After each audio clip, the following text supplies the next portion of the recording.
గుర్తుపెట్టుకోండి, ఇంట్లో ఉండే యజమానికి ఈ 5 లక్షణాలు ఉంటే కుటుంబం అంతా చాలా సంతోషంగా ఉంటుంది. కుటుంబం కూడా మెరుగుపడుతుంది, అభివృద్ధి చెందుతుంది.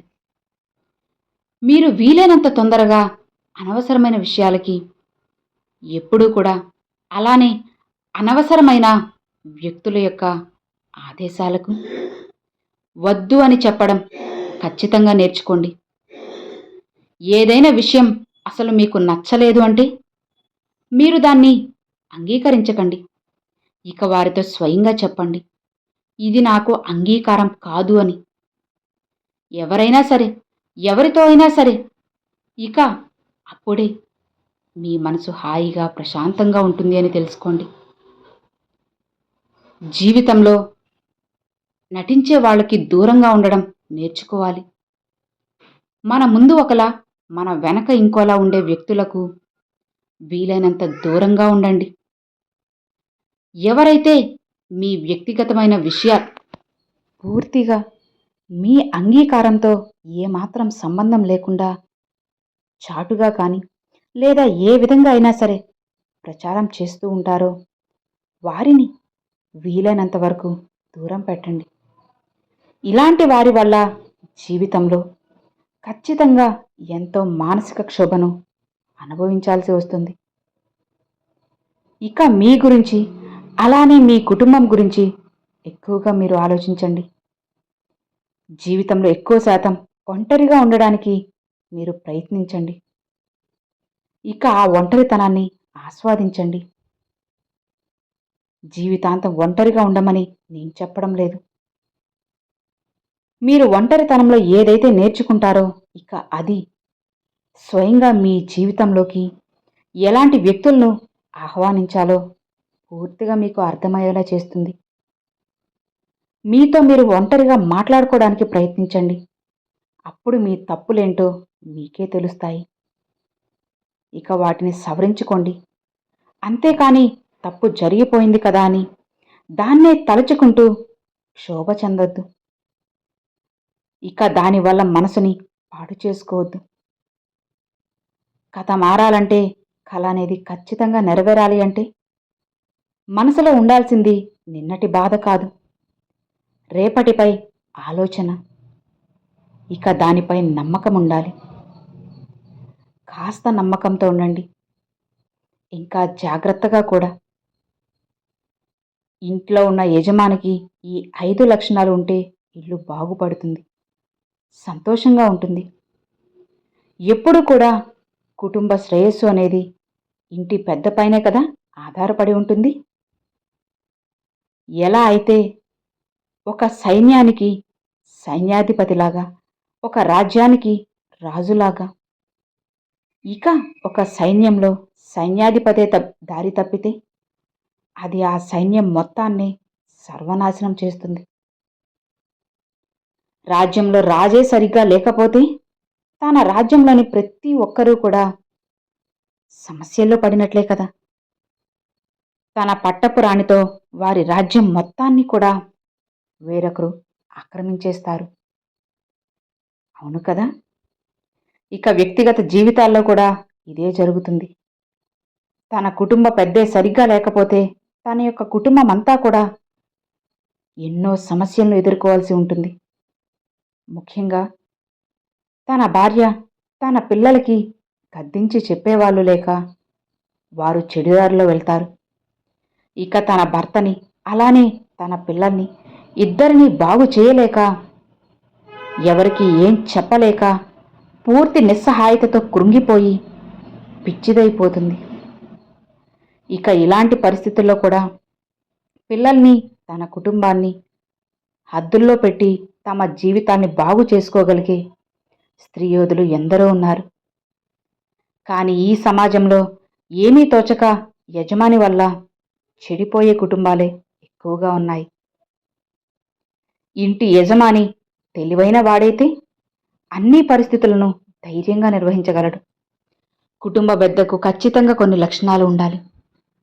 మొదటిది, ఇంటి యజమాని ఎప్పుడూ కూడా డబ్బు ఆదా చేసే గుణం అనేది ఉండాలి. ఈ సమాజం నిన్ను పిసినారి అనుకున్నా పర్వాలేదు.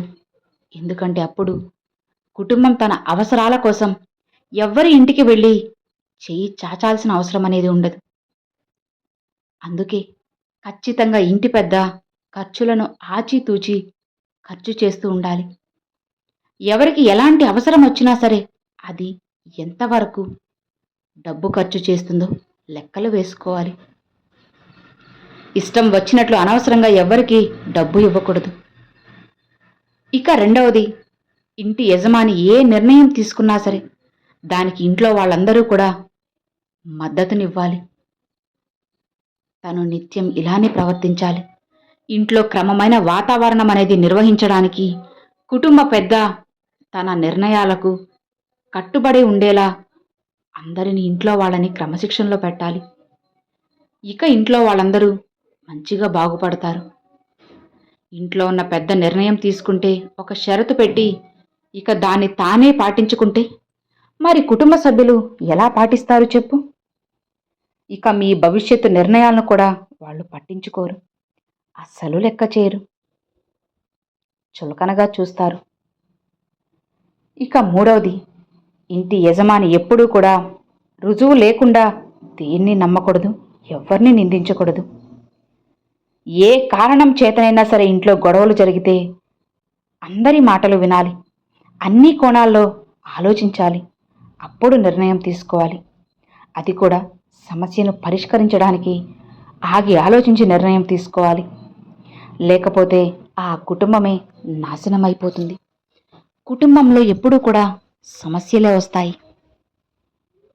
మీ వల్ల సమస్య పరిష్కరించబడాలే కానీ మళ్ళీ మీరే కొత్త సమస్యగా మారకూడదు కదా. ఇక ఒకరిని తిట్టినా కూడా తరువాత సర్ది చెప్పే గుణం అనేది ఖచ్చితంగా నీకు ఉండాలి అని తెలుసుకో. అలానే నాలుగవది, ఇంట్లో ఉన్న పెద్ద ప్రతి నిర్ణయాన్ని కూడా ఇంట్లోని ప్రతి ఒక్కరిని దృష్టిలో పెట్టుకొని అందరికీ మేలు జరిగేలా, ఎవరి మనసును కూడా నొప్పించకుండా ఉండేలా నిర్ణయాలు తీసుకోవాలి. అలా కాకుండా ఒకరిని ఇష్టపడి వాళ్ళకి మద్దతుగా ఉంటే నువ్వు పెద్దగా ఉండి ఏం లాభం చెప్పు? ఎవరి అభిప్రాయం లేకుండా నీకు నచ్చినట్లు నువ్వు నిర్ణయాలు తీసుకుంటూ పోతే కుటుంబం అనేది నీకు తెలియకుండా ఎన్నో పనులు చేసే అవకాశం ఉంటుంది. దారి తప్పే అవకాశాలు ఎన్నో ఉంటాయి. కాబట్టి అందరి నిర్ణయాల్ని గౌరవించాలి. మీ నిర్ణయాలను కూడా అప్పుడే కదా వాళ్ళు గౌరవిస్తారు చెప్పు. ఇక చివరిగా ఐదవది, ఇంటిలోని ఆదాయానికి అనుగుణంగా ఇంటిని నిర్వహించడం. ఇది ముఖ్యమైన పని. అనవసరమైన ఖర్చులను అదుపులో ఉంచుకోవాలి. లేకపోతే ఆర్థిక సంక్షోభంలో కూరుకుపోవలసి వస్తుంది. జాగ్రత్త. ఇక కుటుంబంలో ధర్మాన్నో ప్రేమనో ఏదో ఒక్కదాన్ని తప్పకుండా ఎంచుకోవాల్సి వస్తే వాటిలో దేన్ని ఎంచుకోవాలో గుర్తించుకోండి. ధర్మం సూర్యుడైతే ప్రేమ చంద్రుడవుతాడు. మీరు చంద్రుడిని ఎంచుకుంటే మీకు చల్లదనం ఉంటుందేమో, కానీ దానితో పాటు రేయిలోని అంధకారము లభిస్తుంది. ఇక మీరు ధర్మాన్ని ఎంచుకుంటే సమస్తం ప్రకాశవంతమవుతుంది, నీతో పాటు నీ కుటుంబం కూడా. అలానే నీ కుటుంబం యొక్క భవిష్యత్తు అంతా కూడా. నిర్ణయం నీదే. బాగా ఆలోచించి నిర్ణయం తీసుకో. నీ కుటుంబం ఎలా ఉండాలో, నీ కుటుంబ భవిష్యత్తు ఎలా ఉండాలో, రేపటి నీ కుటుంబ వారసులు ఎలా తయారవ్వాలో నువ్వే ఆలోచించుకొని నిర్ణయం తీసుకో. నీ వారసుల భవిష్యత్తు కూడా నీ చేతుల్లోనే ఉంది. వాళ్ళని మంచిగా తీర్చిదిద్దుతావో లేదా నీ చెడు ఆలోచనలతో అనవసరమైన మాటలతో వాళ్ళ భవిష్యత్తును కూడా నాశనం చేస్తావో నీ ఇష్టం. జాగ్రత్తగా ఆలోచించు.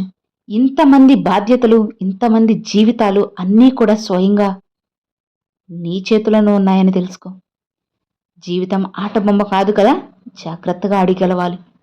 కాబట్టి బాగా ఆలోచించి నిర్ణయం తీసుకో, అన్నీ నీకు తెలుస్తాయి. అర్థమైంది కదా? Thanks for watching friends.